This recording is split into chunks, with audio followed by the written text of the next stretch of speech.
पातळीवर नेते उपस्थित भावांनो, बहिणींनो, कार्यक्रम संपवायचा आहे. ही काही लांबलचक बोलणार नाही. मी पहिल्यांदा तुमचं मनपूर्वक अभिनंदन करतो. एकीकडे बहीण म्हणत होती की भैया मेरे राखी के बंधन को निभाना, तुम्ही दुसरीकडे की म्हणतो महीने भाई के कलाई पर प्यार बांधा है, आणि दुसरीकडे तुम्ही आज आले, आधी लगीन कोंडाण्याचं मन राहिवाचं म्हणून आले, म्हणून तुमचं कौतुक. नाती गोष्टी संबंध सगळे तर जपावे लागतात, त्याला काही इलाज नाही. पण एक जीवनाच्या प्रवासात मी नेहमी सांगत होतो, ज्या ज्या गोष्टी संतांनी सांगितल्या बहिणी करून घेतो. दुसरा शब्द सांगतात की क्रियेविना वाचारता व्यर्थ आहे. तीसरा सांगतात कि कोशिश करने वाले की कभी हार नहीं होती. चौथं सांगतात कि वक्त किसी का इंतजार नहीं करता और कल किसने देखा. आणि शेवटी सांगितलं आहे, केल्याने होत आहे रे, आधी केल्याची पाहिजे. आणि म्हणून आपण सगळ्यांनी एका बाजूला निसर्ग, सरांनी मला असं सांगितलं की हा कार्यक्रमात पाऊस येणं म्हणजे अमृत योग आहे. आता आपण समजू अमृत योग आहे. आजची पौर्णिमा आहे, नारळी पौर्णिमा आहे, आदिवासीचा दिवस आहे, दुसऱ्या बाजूला भंतेजीचं अनशन चालू आहे. आणि अशा सगळ्या परिस्थितीत एक व्यासपीठ दुसरं व्यासपीठ समोरासमोर सुरू असताना आपण ती निर्धाराने आलो तेव्हापासून सगळे बसलो आहे. एक गोष्ट निश्चित आहे, ही स्वातंत्र्याची लढाई आहे. ही आज सुरू नाही. ही देश पारतंत्र्यात असताना सुद्धा 1905 सालापासून स्वतंत्र विदर्भ राज्याची स्वातंत्र्याची मागणी आहे. आणि स्वातंत्र्याची मागणी तुम्हाला माहित आहे की आज खरं म्हणजे क्रांती दिवस आहे. आपण म्हणतो म्हणजे देशासाठी लढले ते थोडं महात्म्य झाले, थोडं महात्म्य होऊन गेले, चरित्र त्यांचे बघा जरा, आपण त्यांचे समान व्हावे हात सापडे बोध करा. आणि म्हणून प्रत्येकाने आपापली जबाबदारी सांभाळून स्वीकारून आजचा हा कार्यक्रम यशस्वी करायला मदत केली आहे. आता तुम्हाला काही सूचना मुख्यस्थी सांगितल्या होत्या की बा 17 तारखेला भंडारा, गोंदिया आणि गडचिरोली, आज भाऊबीज होती, आज पौर्णिमा होती म्हणून मला जरा काही लोकांना अंतवलं नाही.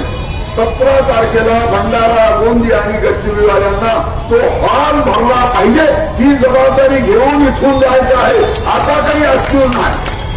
त्याला आपण 13 वर्ष आंदोलन चालवलं आणि 16व्या वर्षी म्हणजे 2027 मध्ये आपल्याला संपवायचं आहे.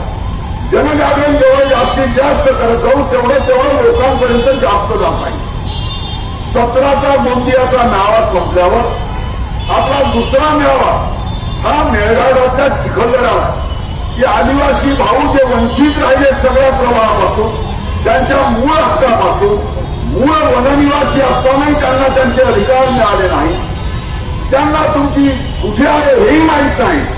आणि अशा परिस्थितीत त्यांना या मूळ प्रवाहात लढाईत आपल्याला आणायचं आहे. आणि म्हणून आपण दुसरा मेळावा 14 सप्टेंबरला आपण ठेवला आहे तो मेळघाटातल्या चिखलदऱ्याला. हे सगळे समूह आपल्याबरोबर जुळले पाहिजे, कारण तेही या लढाईतले सैनिक आहेत. तिसरा मेळावा हा 3 जिल्ह्याचा, वाशिम, अकोला, बुलढाणा आणि अर्धा यवतमाळ आहे. का यवतमाळ आहे ना, अर्धा यवतमाळ. तुमचे 7 अधिक वाशिमची, अकोल्याची आणि बुलढाण्याची आहे. तेवढीच जबाबदारी मोठा जिल्हा आणि शेजारी असल्यामुळे यवतमाळवाल्यांची पण आहे. मला आनंद आहे, यवतमाळवाले, गडचिरोलीवाले यांनी अथक परिश्रम घेतले. जे पत्रक समितीने तुम्हाला दिलं आहे ते गावागावापर्यंत पोहोचवायचं काम, बाजारापर्यंत पोहोचवायचं काम, व्यापाऱ्यापर्यंत पोहोचवायचं काम एक या 2 जिल्ह्यांनी सिन्सिअरली केलं. हे आपण मान्य करत नाही, कारण इथे बसून पोगा फुकणं सोपं आहे, पण जे काम तुम्ही स्वीकारलं आहे ते करणं प्रचंड कठीण. आणि तुम्ही स्वीकारलेलं काम ही स्वातंत्र्याच्या लढाईमध्ये जसं म्हटलं होतं विदा सावरकरांनी की घेतले ना व्रत हे आम्ही आणलं त्याने, लोक असावयाचे बुद्ध्याची वाण धरिले करिये, बुद्ध्याची वाण धरिले करिये सती. हे सतीचं वाण आहे. यामध्ये इतिहासाने हे युद्ध जिंकायची जबाबदारी सगळी तुमच्यावर टाकली आहे. आणि या जीवनाच्या प्रवासात जो आगे बढ़ता है वो पीछे नहीं देखता, वो पीछे देखता है जिंदगी में कभी आगे नहीं बढ़ता. आणि ही जबाबदारी ऐतिहासिक जबाबदारी, विदर्भाचं स्वतंत्र राज्य करायची जबाबदारी नियतीने तुमच्यावर टाकली आहे. आणि तुम्ही या युद्धातले शेवटचे सैनिक आहे. आणि म्हणून 2 वर्ष पाय लागो करत पत्र घ्या, घ्या बाबा शिरणी, घ्या बाबा शिरणी, घ्या बाबा शिरणी करत करायचा कार्यक्रम करायचा. शेवटचे 6 महिने 1 जुलाई 2027 पासून शुरू हुई है जंग हमारी. लढेंगे, जीतेंगे, कटेंगे मगर हटेंगे नहीं. याचं कारण असं आहे की लोकशाहीमध्ये नंगे कोणी खुदा करतात. जर लोकशाहीत नंग्याला परमेश्वर घालत असेल तर हे माणसं आहे, तुम्ही आम्ही निवडलेले माणसं आहे, तुम्ही आम्ही यांना खुर्चीत बसवलं आहे. आणि त्या दिवशी आपल्याला विचारायचं आहे की मेरे अंगने तुम्हाला क्या काम, आणि हे काम त्या दिवशी तुम्हाला करायचंय. आज आपण काय म्हणतो, देशाच्या स्वातंत्र्याच्या लढाईचा आमच्या सहकार्याने उल्लेख केला की गांधीजींनी सांगितलं गोऱ्यांनो चालते व्हा, आणि काळ्यांना भारतीयांना सांगितलं करा किंवा मरा. आणि आज आम्ही म्हणतो इथे की महाराष्ट्रवाद्यांनो विदर्भातून चालते व्हा.